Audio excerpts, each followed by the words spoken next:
This isn't about having more sex, although obviously that happens. This is about having sex that feels like you. It's about better sex.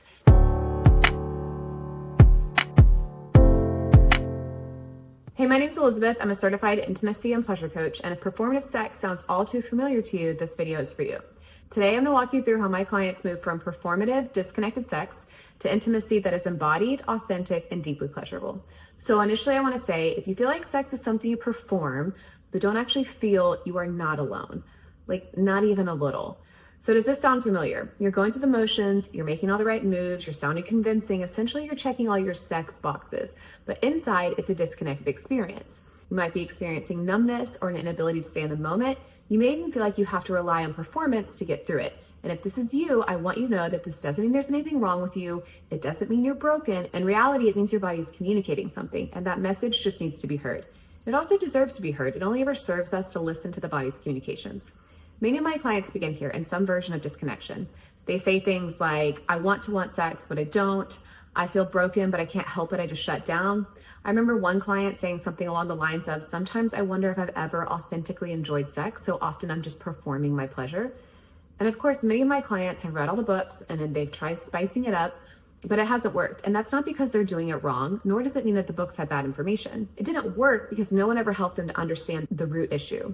And that was that their body didn't feel safe enough to feel, safe enough to be in the moment, safe enough to experience pleasure. So the first step in this process is about naming that lack of safety and the disconnection that comes from it. And then mapping it, understanding how it shows up in your body, your thoughts, and your choices, and then meeting those pieces and spaces with loving acceptance so that you can integrate them authentically. And when you do that, you start to realize that this was never a failure or a malfunction. This was always your body protecting you. This was your nervous system seeking safety. And from there, everything starts to change. From there, you enter into a new relationship with your body and you start to learn how to meet its needs, how to provide safety to your nervous system so that it can open to the pleasure it is capable of experiencing, which, let me tell you, is more profound than you can even imagine. What our bodies are capable of is beyond what most have ever even conceived of. So as I said, we don't start with sex, we start with safety. Before we ask your body to feel more, we help it to feel safe to feel anything at all.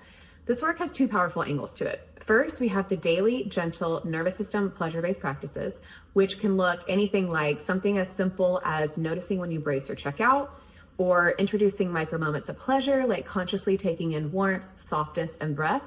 Bigger practices like learning breathwork techniques to soothe and open, not to override and force a state of calm. And then most powerful of all practices would be introducing structured self-pleasure practices. These are practices that are curious and present and loving and expansive and vibrant and authentic. They are a very fun way to heal and remap pleasure in your body. Essentially, it's a practice where you're teaching your nervous system something that you want it to know in regards to pleasure. So what would be an example of that? A pleasure practice could be learning touch that listens instead of touch that performs. Another example would be learning how to expand pleasure and move it throughout your body so that you can begin to start experiencing full body orgasms. The list of all that can be created in a structured self-pleasure practice is endless. So all that is angle one. And the second angle, the deeper integration work that we do together in one-on-one sessions.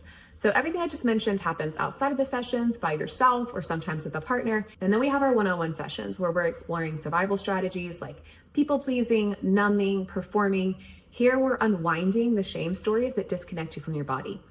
And this is where we initially create a container for your nervous system to soften and to trust so that you can do all the pleasure and safety rewiring practices that I mentioned first.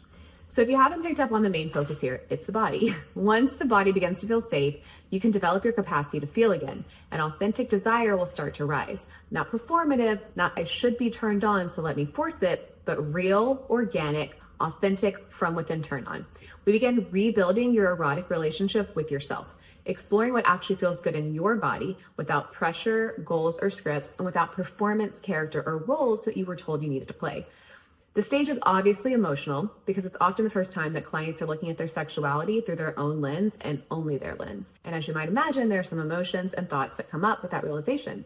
The idea that you've been cut off from your authentic sexuality for quite some time, but it's okay because you can always access it again. So as you reclaim your inner erotic self, how you show up with your partner changes too. Instead of wondering if you're doing it right or if you sound convincing, you start tuning into what feels true for you right now. And that connection and authenticity with yourself builds the bridge for authentic, pleasurable connecting with your partner. You begin speaking your needs, slowing down, co-creating authentic pleasure and beautiful connection. You're not faking intimacy anymore. You're actually in it, experiencing it with your partner. And the version of you that is showing up now is more free and uninhibited, and they have greater access to pleasure, and they show up true and authentic. And that truth and authenticity is intoxicating. This isn't about having more sex, although obviously that happens. This is about having sex that feels like you. It's about better sex. And of course, you end up doing something more when you have more fun doing it. So here's what surprises most of my clients. This doesn't just change your sex life, it changes everything. When you reconnect to your pleasure, you reconnect to your truth, to your voice, to your intuition, your ability to choose, and that changes how you show up outside of the bedroom as well as inside the bedroom. Clients tell me that they speak up more, not just in their relationships, but at work too, that they feel more alive in everyday moments, that they're not just surviving anymore, they're actually present, experiencing life now because they have the ability to feel pleasure again. And I just want to make this point about pleasure. Pleasure isn't about a performance, because in a performance, the prefrontal cortex is still fully online and directing the show. And if the prefrontal cortex is still fully online, any pleasure that's happening is minuscule to what you're capable of feeling. Performing pleasure becomes a non-option when you experience authentic pleasure and interact from that place. Pleasure is about aliveness and all that comes from that aliveness. And when you trust your body again, that aliveness returns. So if this resonates and you're ready to go from disconnected and performative to connected, present, and authentic intimacy, I would love to support you. You can apply for a clarity call below, and if it's a fit, I'll send you a link to book time with me one-on-one. And if you're not ready yet, I completely understand. Move forward in your own time, listen to your body, trust your intuition. Start with my free guide, Is It Disconnection or Dissociation? You'll learn what's happening in your body and how to begin your reconnection journey gently.